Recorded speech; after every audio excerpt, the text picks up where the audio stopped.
Hi everyone, this video is for TGT PGT biology. लेकिन आज हम हार्मोन के बारे में पढ़ेंगे, जो थोड़ा मैं बेसिक से शुरू करूँगी।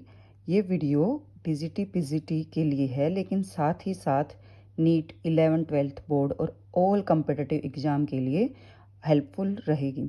हम शुरू में एंडोक्राइन ग्लैंड की डेफिनेशन से शुरू करते हैं। एंडोक्राइन जो ग्लैंड होती हैं वो बेसिकली डक्टलेस ग्लैंड होती हैं, यानी कि उनके पास कोई डक्ट नहीं होता और उनके सक्रीशन को हम हार्मोन कहते हैं। नेक्स्ट होता है कि व्हाट इज़ हार्मोन। हार्मोन हमारे क्या होते हैं?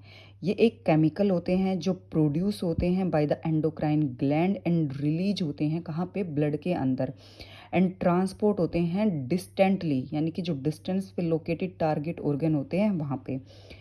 जो एक्सोक्राइन ग्लैंड होती है, एक्सोक्राइन ग्लैंड जो होती है उसमें डक्ट होता है।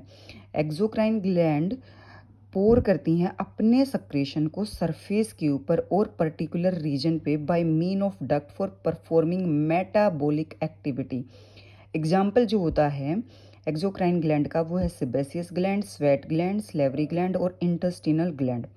तीसरे टाइप की हमारे पास जो ग्लैंड होती है वो होती है हेट्रोक्राइन ग्लैंड। हेट्रोक्राइन ग्लैंड नाम से ही पता चलता है हेट्रो, यानी कि मिक्स्ड ग्लैंड।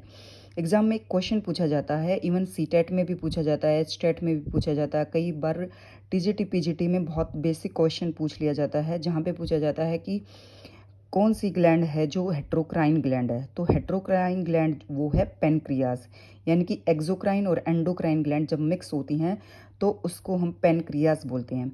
इस छोटी सी डेफिनेशन से, इस छोटे से पेज से बहुत सारे क्वेश्चन जो होते हैं एग्जाम में मिलते हैं। एक क्वेश्चन पूछा जाता है कि डक्टलेस ग्लैंड कौन सी होती है। ऑप्शन में आता है exocrine gland, endocrine gland, heterocrine gland.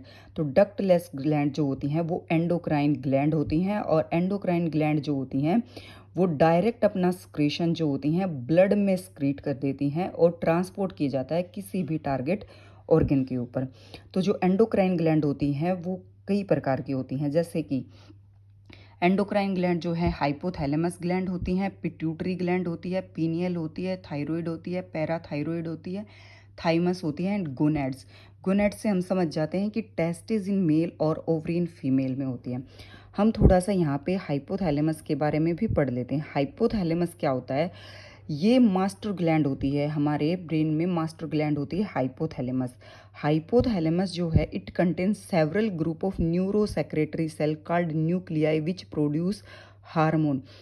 Hypothalamus के अंदर जो सेल होती हैं वो न्यूरो सेक्रेटरी सेल होती हैं, और क्वेश्चन यहाँ से पूछा जाता है कि जो हाइपोथैलेमस होती है उसमें कौन सी सेल जो होती है हार्मोन को रिलीज करती है। तो हार्मोन को रिलीज करने वाली सेल होती है न्यूरो सेक्रेटरी सेल, जिनको हम न्यूक्लियाई भी बोलते हैं।